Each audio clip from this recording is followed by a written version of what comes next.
This episode of 1v1, the Creator Interview Series, is brought to you by, well, you.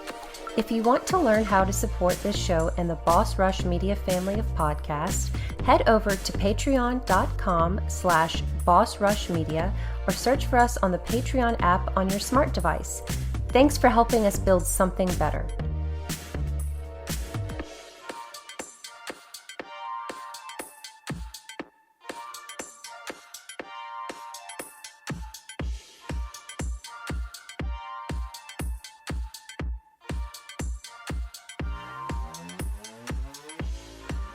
Hello, everybody. My name is Stephanie, one of your hosts here for the Boss Rush podcast with a special episode of 1v1 with the developers from Muro Studios, Juha and Kim. Welcome.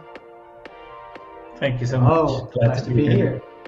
Yes, I know I got to know you a little bit via email and before we started recording, but why don't you tell the audience where you guys hail from? Because again, I expressed my gratitude for you recording.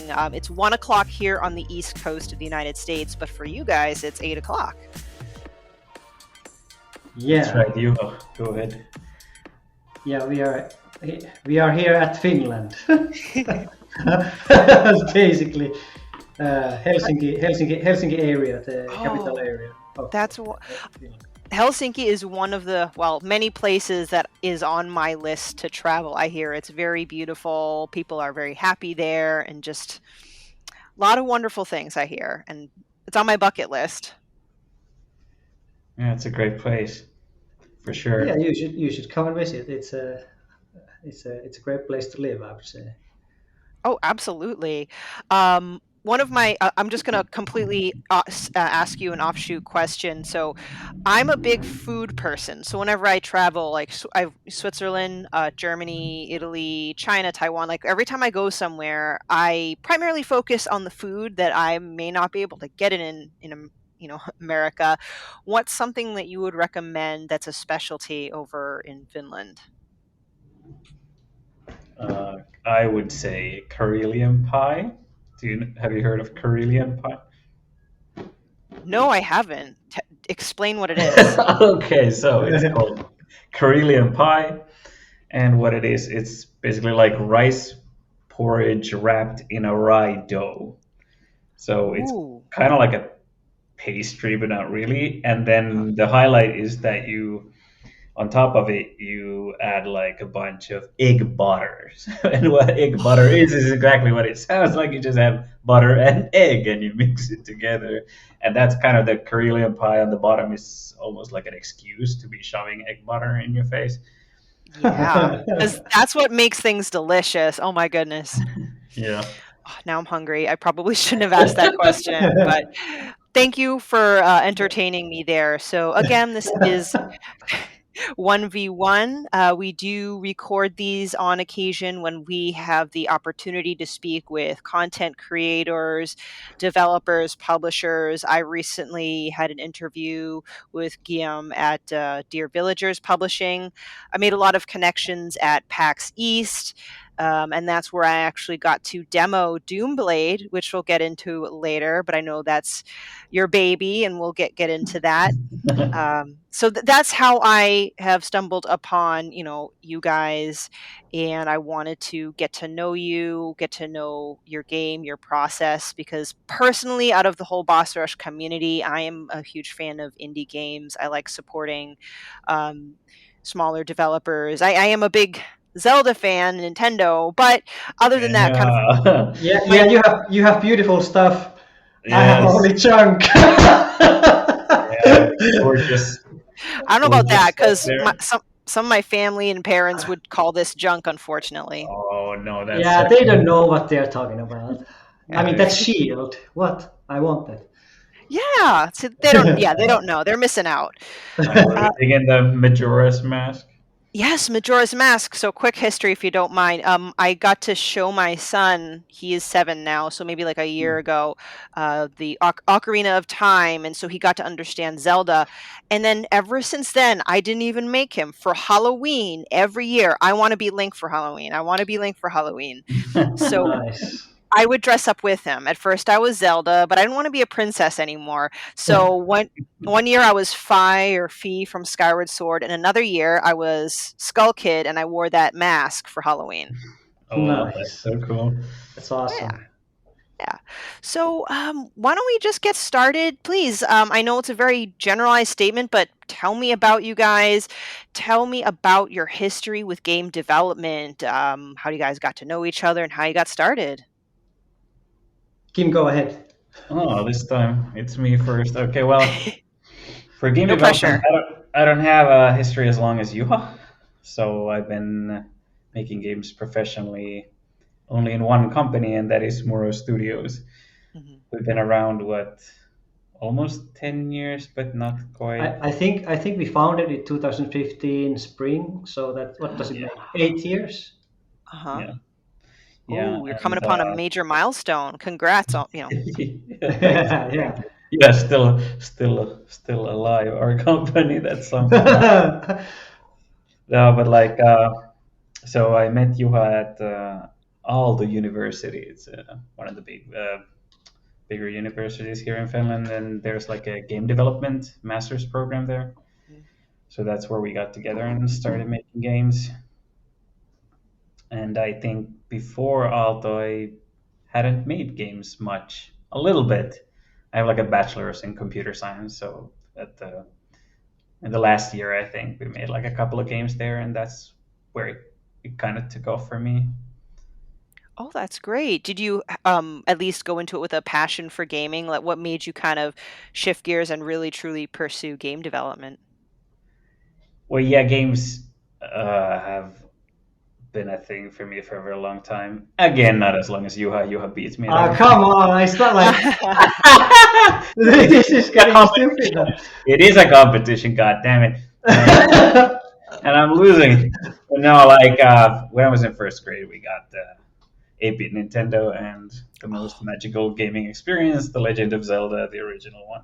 Yes. That was it for me. It was like, actually, when I turned 40, Juha bought me I didn't own the game, but he got it somewhere on eBay. The actual 8-bit Nintendo Zelda was The golden cartridge with 5 screws and all the things inside. It's yeah, like not like a not 3 screws, but 5 screws. I don't know what that means. But I have 5. It means it's the first edition, the very first edition. Yes, so basically, yeah, I'm like a That's incredible. What was Zelda your man. experience playing with the original Zelda? Sorry, as soon as you mentioned Zelda, I'm going to go into it because I obviously, obviously, not that you'd know this, I was born after the original Zelda was made, not much long after, so I didn't get to play it till within the last few years. Now that I can go back and play all these Yeah, retro games, I yeah. loved it, but it was hard. It's not like a lot of games today that Yeah. tell you what to do. Oh So I yeah, don't for know. sure. And I think like a lot of the 8-bit Nintendo games haven't aged as well as say Super Nintendo games, for instance. Like Yeah. Super Nintendo is more like it's closer to the era where pixel art kind of peaked, and then we started going into 3D with PlayStation 1 and so on. But so Super Nintendo games still, at least to me, look pretty cool. But like a lot of Nintendo games, they just look pretty crap. The colors are what they are. I used to love them, obviously, and I'm not like dissing them or anything, but yeah, I don't think. But like some of the Super Nintendo games, I think you could still like publish today and do just fine with those aesthetics. Yeah. So, I've also noticed, well, granted, now we're going into more of the kind of Game Boy type pixel graphics, but I noticed that's become very popular too. Because when I was on the PAX show floor, there were a lot of games that kind of touted the Game Boy like style pixel art, yeah. and I think that aged okay. I think it's okay. But anyway, Yeah. I'm rambling. Yuha, how about you? Your history behind game development and what got you to Muro Studios? Well, I before the Aalto University, I was a level designer for 3 years in the game company here in Helsinki, and I was working on a AAA title called Ridge Racer Unbounded, which was an interesting project to be part of as a as my first like real job in game industry. And before that, I got the bachelor in computer arts. Okay. And oh yeah, actually, I was during that bachelor. I was for 1 year in Scotland, in Dundee. There was this Dare to Be Digital, like student game making competition thingy during the summer. That was actually also really awesome experience. Nice. Now I suddenly remember that one as well. But yeah, basically I also have like played games from very like from a toddler or something, because yeah, I have three older brothers who were playing with this Commodore 64 magical machine. Wow. And I was there annoying them, trying to crawl next to the joystick. Let me play. But I can imagine seeing those, especially on Commodore 64. I'm not even saying the graphics are crappy; they are trippy. Yeah, and a lot of, well, I mean, was it like 16 colors you could have, but 4 different colors at the same time. But there was like weird loading screens and really trippy music with the SID chip and all that kind of magical stuff. But yeah, since really super young, I was playing those games, and obviously because of my older brothers, they were like always showing me what's the cool stuff, and all that kind of grew up with that, and so. Well, that's great. It's nice to bond with family or something at a young age. Yeah, For exactly. me, I'm an only child, and my mom hated video games. She thought they were an invention to make children stupid. Okay. Yeah, That's one way to look at it, I guess. yeah, no, it's like some people just aren't into video games. She just took it to here, but Okay. I was lucky because one of my older cousins lived with us for a little bit when he went to college, and he played a lot of video games. So one of my earliest gaming memories would be sneaking off to his room and watching him play a lot of NES games, all the way up through Ocarina of Time, which again, that's what got me into Zelda. And it, not interest, but the amount of time I spent with gaming has kind of gone up and down as I graduated from college and had a career. But when I got with Boss Rush, so I could be more involved with the community, and it's astounding what we can achieve with game creation. And for me, I believe video games are an art form, and there's so many different ways to express it. Are you guys playing any games right now? What have you been playing, or you've been hard at work? Because I know release day is coming up, or I think it is. I don't want to. Yeah, well, I haven't really had that much time at the very moment. Well, I have 3 small daughters at home, and I have this deadline coming, so no, not that much games right at the very moment for me. But yeah, I have an endless wish list, obviously, on Steam as everyone else, and yeah, it's can't wait to get and start shortening that list at some point. Yeah. Kim, how about you? Is there anything that you're playing or you're a fan of in recent years? I'm trying to think like what's the sort of newest game that I'm playing, because I get stuck with games a lot. I just keep playing the same game. Like the one I play most is Magic Arena, so Magic the Gathering. I played way too much Magic. Kim is master in Magic. Well, not exactly, but yeah, like it's a habit I won't be able to shake off, I think. But the other one is Hades. Such a good game. Playing that game, yeah, it's incredible. Can't wait for the second one. Second one, yeah. Oh my god, nice, very very nice. If you want to be a Patreon producer, head on over to patreon.com/bossrushmedia and find out which tier is right for you. Our Patreon producers at the $5 tier or higher for this month are Adriel Munger, Austin Campbell, Celeste Roberts, Christian S., Sana Dierig, Francisco Santillan, and Rebecca Jewell. Thank you for your continued support.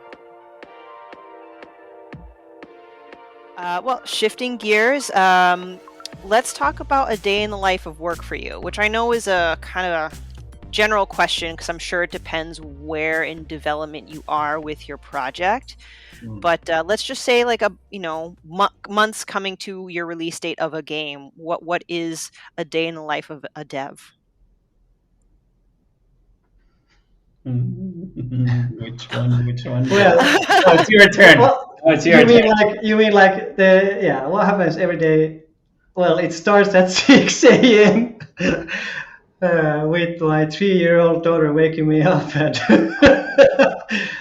then I take her to the kindergarten, and my partner Camilla stays with the twins, the 1.5-year-olds at home at the moment, and then I take the 3-year-old to kindergarten, and I come here to the office, which is a mess, as you can see, and then and then I'm here till what is it, at 4 o'clock.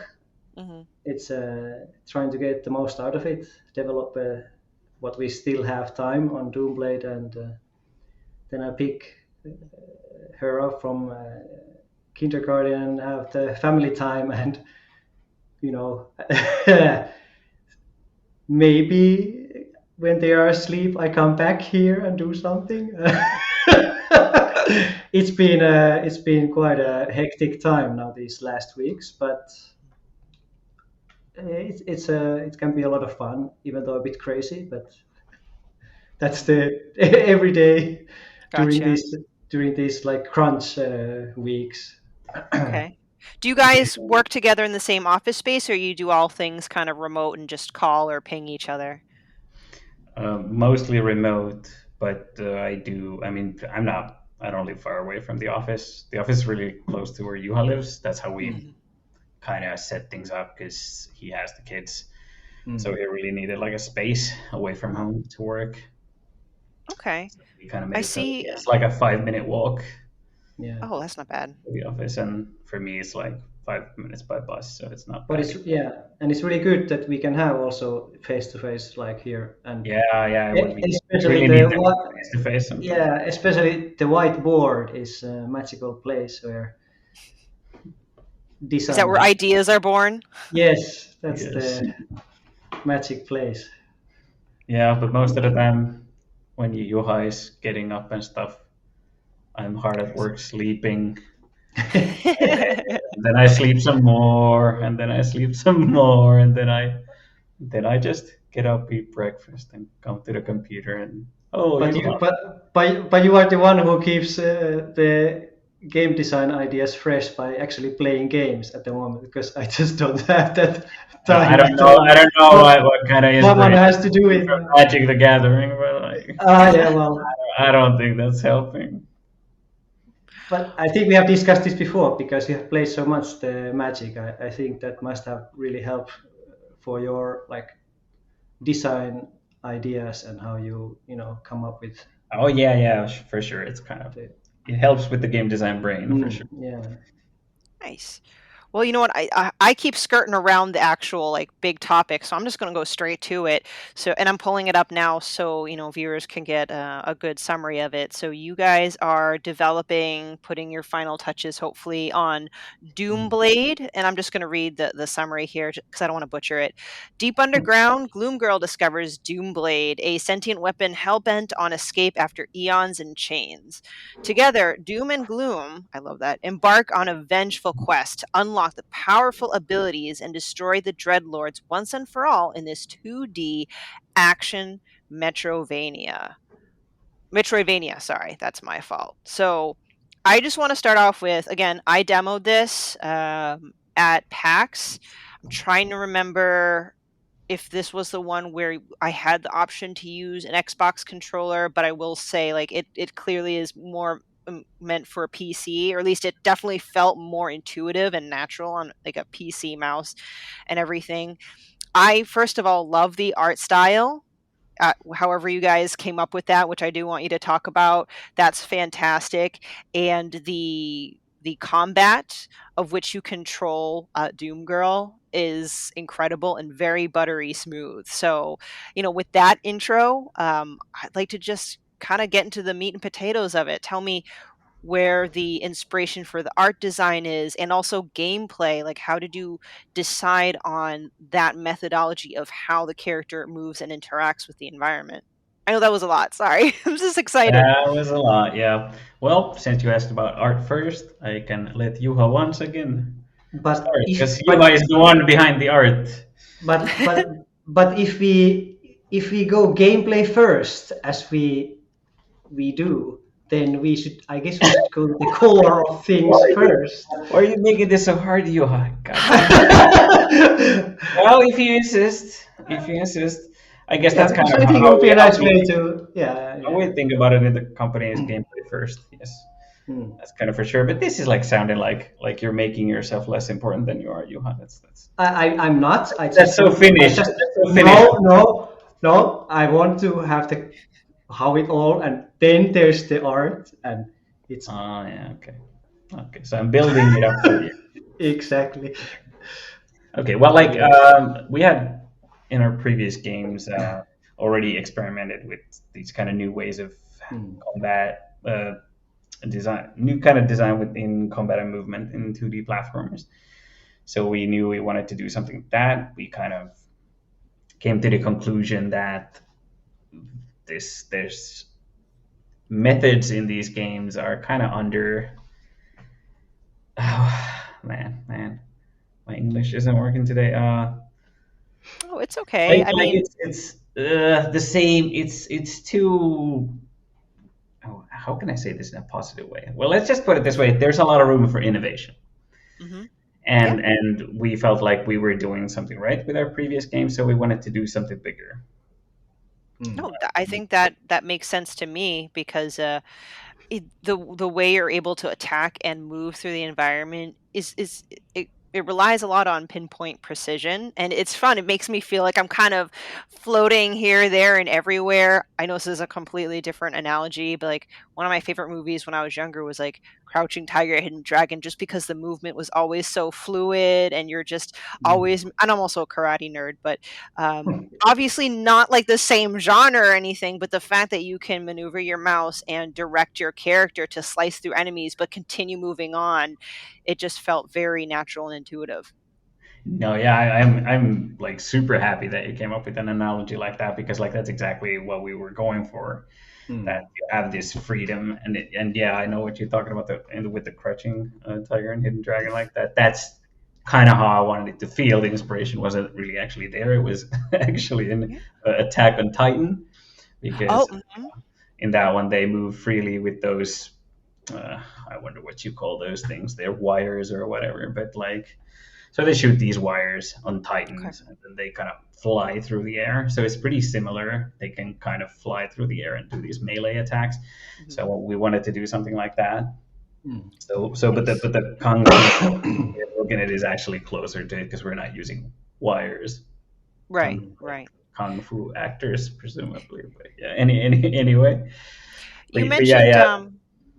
Oh, sorry. No, go ahead. I was like, you mentioned your previous games, and I was going to ask about that. So, what I assume there was a lot of influence then from your first game or games. It's the Shadow Bug series, right? Correct? Yeah. This is kind of a continuation for us. That in Shadowbug we were doing a lot with like this kind of a simple core, and just trying to see where just the core could take us without expanding it too much. But there were a lot of limitations with that. So it's not like the game was like super big or anything. We're very proud of it and so on, but we really wanted to do something bigger and to expand on this kind of combination of combat and movement. So basically, in Doomblade, the way it works is from the very get-go, you have this powerful ability that you try it out in packs, that you can just click on enemies or with gamepad aim on enemies and just push a button, and you'll fly onto the enemy and attack them and defeat them. At least if it's a weak enemy, you'll Right. So right off the bat. what But what elements of Doomblade make it a Metroidvania? yeah, that's the having the dynamic of finding new power-ups that unlock new areas in a large interconnected world. Excellent. That's basically, yeah, that's Metroidvania for you. Yeah, pretty basic, but was there any inspiration as to why you went with that genre versus, I don't know, any of the many genres you can pick from? It's the best So genre much, there is. yes. Yes, it is. I'm not going to disagree with you there. Yeah. But that's pretty much like it, because like we both love the genre, and then one day we were thinking what we could do with this mechanic of ours, and we just started Mhm. talking about Metroidvania, and we had a whiteboard, and we were Yeah. thinking how could we work this mechanic into like a Metroidvania? What kind of abilities could we partially split it into, and what kind of abilities could we use to expand it? And then we just started putting ideas on the whiteboard, and we noticed that it was like super easy to come up with the ideas. And they sounded really cool. Nice. And I know. also obviously, like, we really saw, like, as Kim said, there's a lot of room for innovation, and we had this new core game mechanic, and we love Metroidvania, and we were like, wow, okay, I think we really have something actually new in gameplay terms. And and even all the level design has to be really unique, because the core gameplay is really unique and everything. So we really believe that we have created something actually, like, new way of playing for Metroidvania genre. So Nice. we are really excited to see how the community is gonna play it. Oh, absolutely. It's definitely a beloved genre. I know it's pretty popular as well, but for you to bring, a fresh take to it, definitely Mm. should capture the audience. At least I certainly hope so. Mm. Um, but now on to you, Yuha. Can you please tell me about kind of the inspiration and process of designing it? Because I'm bringing up pictures and short clips and stuff, and it's very colorful, especially with lots of reds. Just absolutely amazing design. I would love to know your creative process and how that was for you. Well, unfortunately, I lost you in the very beginning, but I think I just got the main idea. So, I'm sorry. When I'm no, excited, I it's talk fine. fast. No. I mean the interconnection or something Yeah, the was connection. there was a bit, but okay, yeah, where to start? I guess with the earlier game, Shadowbug, we were trying a few different styles, and we ended up making this black silhouette style. I guess mostly because it was so fast to create. It was one of the main reasons why I think we took it, but we also believed it was quite unique looking. Mhm. But after the release and everything, I mean, it got like pretty good success in the size of it, the game. But still, like, afterwards, I think we realized that, yeah, the black silhouette style wasn't really that unique or anything. There was a lot of games with that style, more or less. But with Doomblade, when we in the very early stages of the project, when we were just planning the ideas and everything, and I was doing some, like, first concept art sketches, like how it could look and stuff. I I think there was this strong like urge that it should look at least somehow unique. And Mhm. obviously it was exciting but also stressful for me, at least on that point, like, because I remember in Shadowbug there was this one background. I think I was like kind of in the forest area of the game, and that was somehow uh, painterly looking. And I think that was kind of the idea also for this, that okay, I really want to try some sort of like hand drawn and how do you say, is picturesque actually a Mhm. word maybe, like painterly, hand-drawn look. And Yep. while searching for the style, then yeah, I was like searching for different, really like just searching for different type of brushes in Photoshop, and I found something that I really liked, and I thought like, okay, like how I created all the characters and environment pieces. I first draw it with the outlines, and I found really nice feeling, like pencil looking brush. It really looked like I would be drawing with an actual pencil on paper, and it also like it felt really nice, and somehow like, yeah, this looks cool, and then just started adding color. And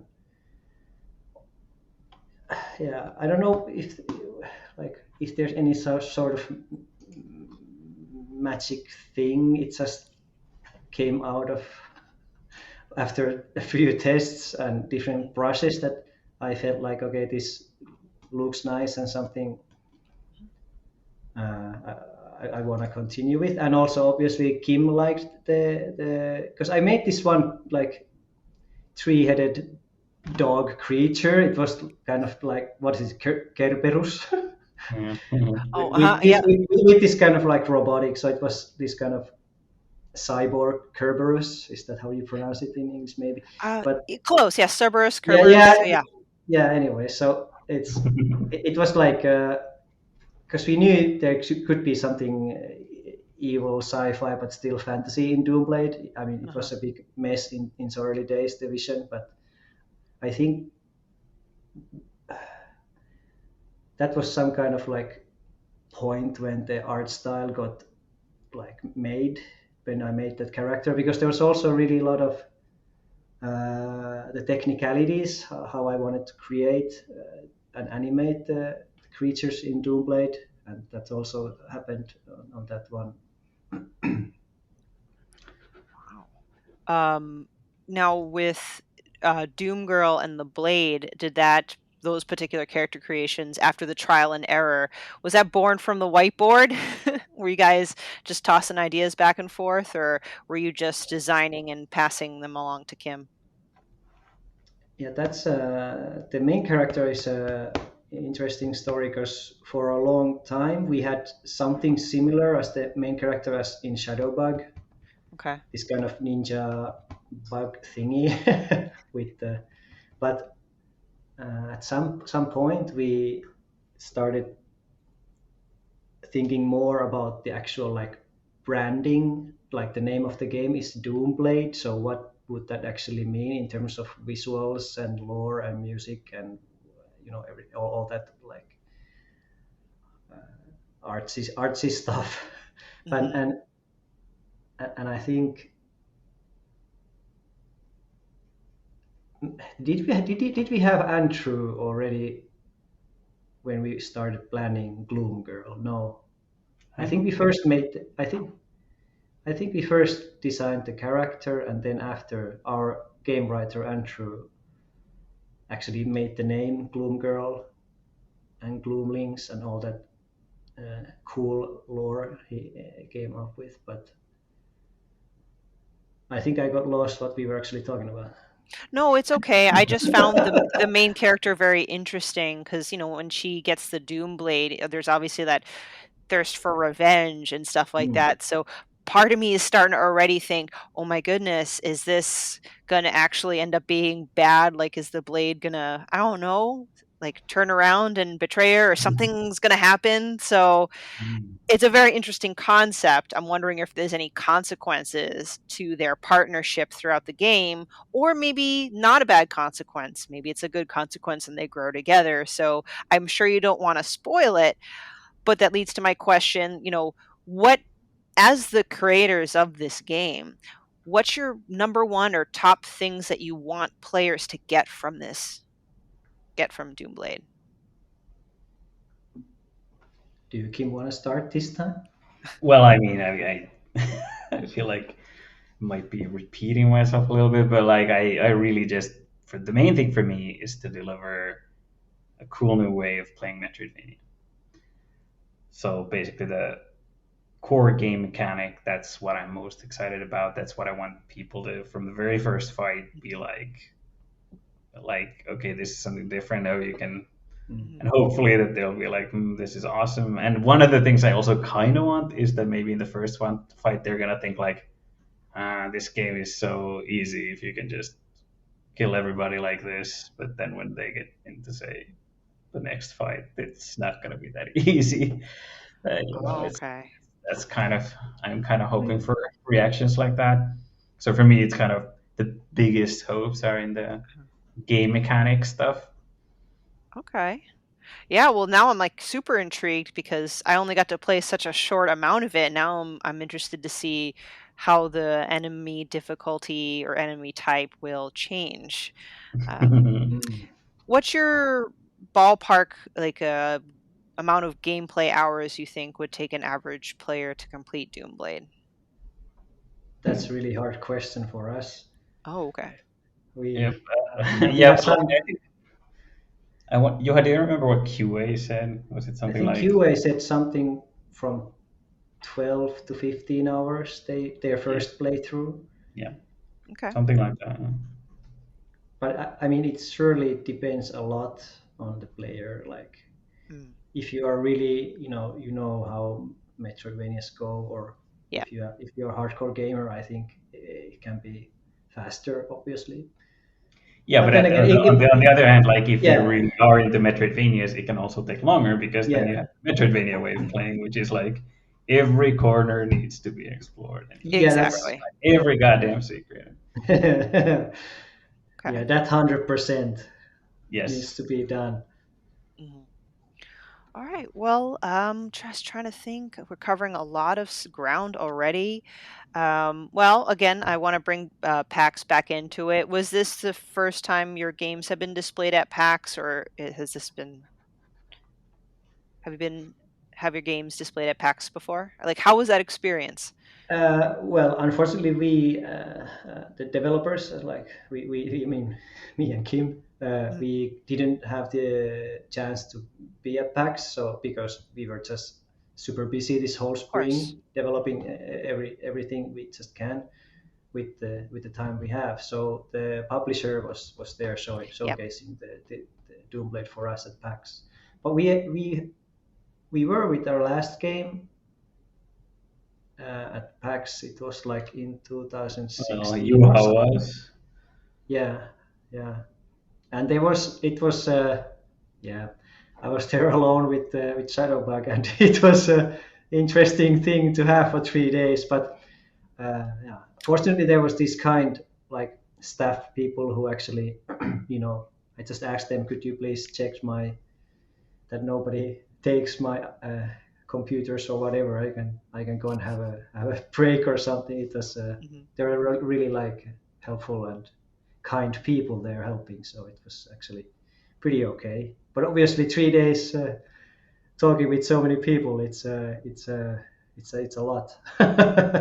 Yeah. Um, so yeah, your publisher brought that to PAX East. It's Iceberg, right? Iceberg Games. Hmm. When the event was over, did they bring back any feedback to you? How does that work when working with Iceberg? Yeah, I think they said like that most of the people who played it were really excited, and also what we were super happy to hear was about the gamepad controls, because that's something really new in the game project that happened like in the beginning of this year. And obviously we were really stressed because the game was designed like on the mouse and keyboard. But Hmm. now we were like suddenly we got the opportunity that there was a guy who was good in designing gamepad things, and it came out super nice. And we got, at least we think we got the feeling good, but obviously we have no idea like if people are gonna enjoy it or not. But then we got the feedback from PAX, from Iceberg, that people who want to play with gamepad Metroidvanias, they also like love the gamepad. So That's it was that's good feedback to hear yeah, because exactly. I tried both, and I'll admit, like, if I had to pick the two, mouse and Mm, keyboard felt better. But yeah. at home, I don't have that. I have a Steam Deck, but I don't have Mm, a gaming PC. So the fact that if you guys sort of pursue the console version of it, it's nice to know like I'll still be able to play Doomblade even though I don't have a mouse and keyboard. So Yeah.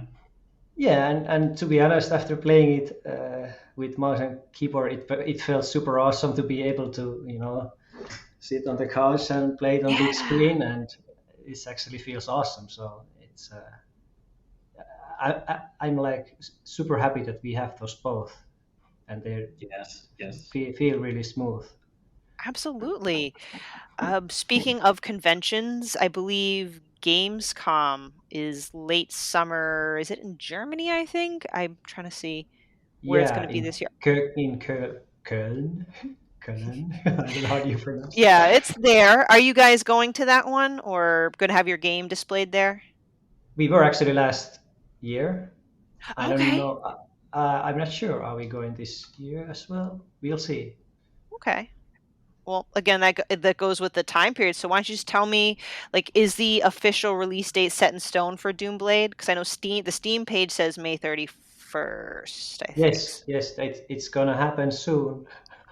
Oh my gosh, yeah. Like, so at the date of this recording for our listeners, it's May 19th. So Yeah. I'm not sorry. I talk like I'm helping you make the game.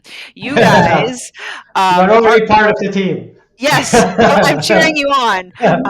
Nice. So I'll admit it must feel stressful, right? The last bit of weeks. But what are you guys doing now at this point? Is it QA? Are you working with QA a lot, or is it like what's the crunch now? There's a lot of Polish Polish. stuff. So like all the critical stuff has been dealt with, and now the majority of the stuff is just smoothing those edges. Mhm. And obviously there's infinite amount of little edges we could smooth out, but Yes. there's this like prioritizing is really like something we have to do all the time with because there's obviously so many things we would still like to have or do, but the time is now to just try to polish something that we still can. Okay. Is the idea of maybe DLC in the cards, or are you kind of like you're one and done with your games? Well, certainly not one and done. We already have like a couple of ideas for like updates we want to do for the game, which aren't going to be a paid DLC. When it comes to paid DLC, we haven't yet planned that far, but it's certainly like a possibility. We'll have to see how things go. I mean, first we have to. We're focusing on all the stuff we want to do on the post-release updates. So, but yeah, it's not gonna be like we just shove it in on Steam at the end of this month and then never touch the game project again. Okay. All right, that was going to be my next question. So for now, and forgive me if I missed this information, is the May 31st release going to be strictly on Steam/PC and then maybe consoles at a later date? Yeah, we would love to have the game on consoles, but yeah, that's something we need to figure out after the PC release and how things go, and all that stuff. Yeah. But yeah, obviously would love to have it on consoles as well. Okay. I kind of one more question to kind of round everything out, and it's one of my side questions because it's fun. As a fan of indie games, I love supporting them, especially if they have the opportunity to go physical, which I know this isn't part of the discussion, but this is just a hypothetical, like a question for fun. If you had the opportunity to create a physical in the future for your games like Doomblade, what would be your ideal like collector's edition? Would it be like a Doomblade like plushie with Doom Girl being a stuffy, pins, an art book? I personally would love to see an art book, but I want it all. Yeah, I think the one thing I want with that like would really fit this game is that it would come with some kind of a blade, And it could be like a foam blade or something, so they actually beat people with it or something, so that it doesn't hurt. But it would be fun. Yeah, so maybe some kind of a foam blade would be nice. Foam blade, or I know the Tears of the Kingdom for Zelda. Sorry, Zelda again. But Japan only, there's like a replica of the decayed blade, and it lights up. And I'm like, oh my gosh! So imagine having the Doomblade on display and it lights up. Yeah, Oh, that would yeah, be yeah. insane. All right. But Well. yeah. Let me just kind of get this summary back around. So for, again, everyone that's listening, thank you, Kim and Juha at Muro Studios. You guys are working with Iceberg Games for Doomblade. Again, it's a 2D action Metroidvania that will be coming out on Steam May 31st. When this gets published, I believe the game would have just released. This will probably come out the first weeks of June, and we'll keep you posted, you guys. So if anyone loves unique gameplay, a striking visual art style, and Metroidvania, or all the above, I recommend checking this game out. If you can't get it right away, at least wishlist it. I've also learned that just simply wishlisting a game is very important for the developers and Yes. publishers on Steam. So I myself make a conscious effort to wishlist, even though I might know I might buy the game anyway. Actually, one more question. Do you know if this will be Steam Deck compatible, since it is Steam? Yes, it is Steam Deck compatible. Yes. Hey! There will be more information about this later. And because of the gamepad compatibility, it's actually playable on Steam Deck from the get-go, as you would be playing with the gamepad, but with Steam Deck. That's right. Oh, so perfect. So I'm really glad you guys were able to work out gamepad controls. So I'm very much looking forward to playing it on my Steam Deck. Yay. Thank you so much for your time. Sorry for the technical difficulties in the beginning, but again, no worries. Doomblade was one of the games that stuck out to me from PAX, so I was diligent about trying to track you guys down to have the opportunity to get to know you guys and just say you've done great work. I wish you a most successful launch. If there's ever Thank you so much. If there's ever a time down the line you want to do a quick chat with us to promote your game or anything like that, let me know. But until then, would you like to share with the audience either where people could find either you or your studio? Any future fans? Where can people find you? I think the best place to find us right now is on Steam under Doomblade. I mean, that's where we want people to be at. So yeah, get to Steam and check out Doomblade. Yeah, exactly. Perfect. That's the place to be. That's the place to be. Yes. Yeah. And provide feedback that we want physical copies and collector's edition. I want a foam sword and an art book. Oh yeah, and Blue Girl and all those. What was the name of the leggy ball character? Do you remember, Kim? The Vinewalker? Vinewalker was the name of that funny creature that you cut its legs with Doomblade and all that fun stuff. Oh man, I can't wait. Is that just a different enemy or is that a boss? It's just a random cute ball with long legs that you can cut. It's fun. Oh my God. I need that plush. It's yes. Maybe make his legs like magnetic. So exactly. Oh, that's perfect. That's perfect. Yeah. Oh my gosh, that sounds absolutely delightful. I'm looking forward to seeing that enemy and your bosses too. I can't wait to see what you guys do with bosses with that gameplay. So. Yeah, it's great to hear. Super interesting to see. Well, thank you again. Again, this is Stephanie from the Boss Rush Network here doing 1v1. Everybody, have a great day. Bye. Have a good one. Cheers. 1v1, the Creator Interview Series, is a product of Boss Rush Media, LLC, and part of the Boss Rush Podcast Supplemental Podcast.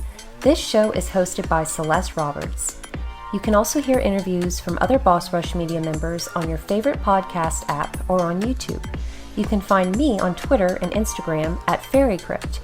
To get updates on the latest episodes, follow the Boss Rush Podcast, Boss Rush Media, and Boss Rush Network on all major social media platforms, or subscribe to the Boss Rush podcast feed in your favorite podcast application. Join the Boss Rush Network Discord and Facebook groups to interact with other friends and fans.